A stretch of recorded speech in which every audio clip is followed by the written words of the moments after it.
Greetings and welcome once again to my new calculus channel. I'm John Gabriel and I'm going to continue with lesson 3 in this series. Okay, lesson 3 is all about finding a common line segment. And why would we want to do that?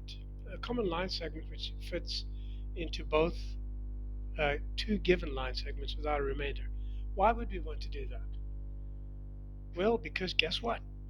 It allows us to make the quantum leap from geoarithmetic to arithmetic, okay? It helps us to go from geoarithmetic of just using ratios without number, ratios of magnitudes, to arithmetic in algebra, okay? Through counting, through the abstract unit. And so that's what we're going to do in this video now. So we're going to find a common line segment between these two here, okay? This line segment, the red one, and the blue one. And so the method, what does the method say? It says take the difference between the two lines, the red and blue, making the second line first and the difference second until the last difference is the same as the previous line. So we'll use our little auxiliary green line like that, and we note that that is the difference, right? What that means is that we need to now take this line down here, okay, and make it as long as this green line, like that. Okay. Now we can take the difference between these two lines. And what's the difference between these two lines? That, right? So that means that we could do that, put this guy down here, and then again take the difference. And the difference will be what? It'll be that, right? So once again,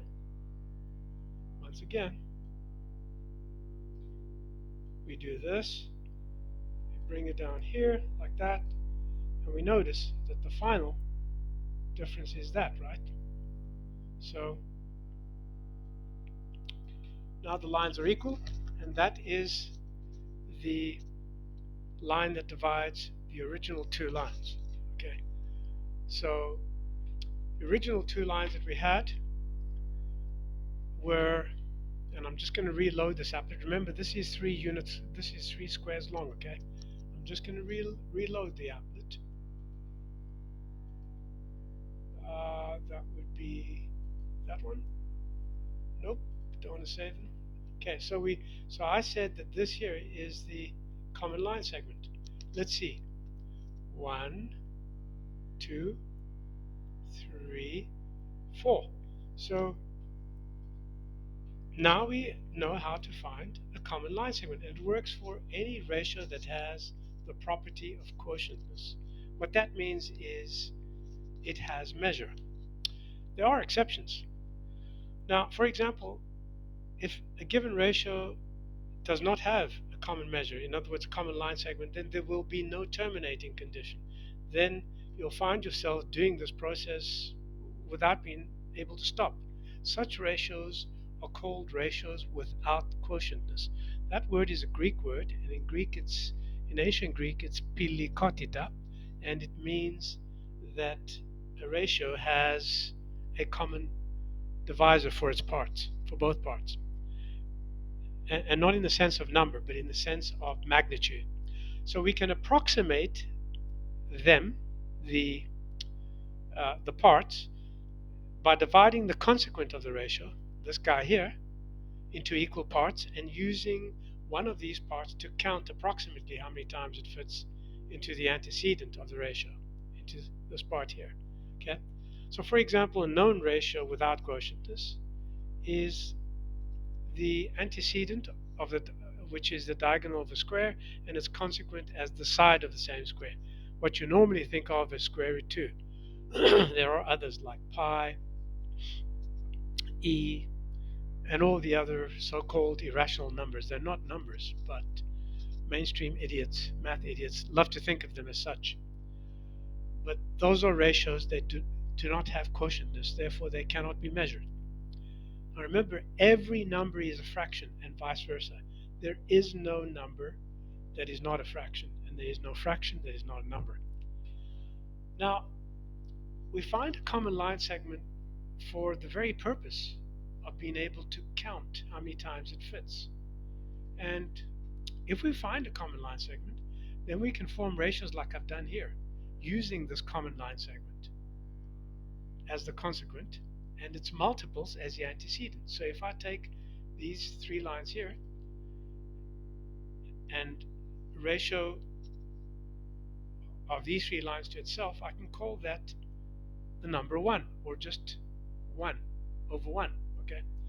The next one is 2 over 1, or 2, and so on. And so what I've done here now is given these fractions 1, 2, and 3, and they are fractions. I've given them a name. They're special fractions. They're called integers. The name is the measure of the ratio. Okay, so 1, 2, and 3 are the names, and they're called numbers. And my definition of number is that it's a name given to a measure that describes a ratio of magnitudes which has the property of quotientness.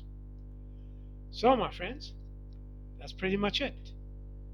This is now how we make the quantum leap to arithmetic. And we'll see how that's done algebraically in the next video. Okay? In other words, we're going to move away from line segments now, because we now have names, and we're going to see how to do all these operations, the 4 basic operations, with fractions using numbers in the following lesson. If you're not already a subscriber, click like, become a subscriber, follow me on Academia.edu, tell your friends about this, and I hope you'll be joining me again for the next lesson soon. I'm John Gabriel. Till next time, goodbye.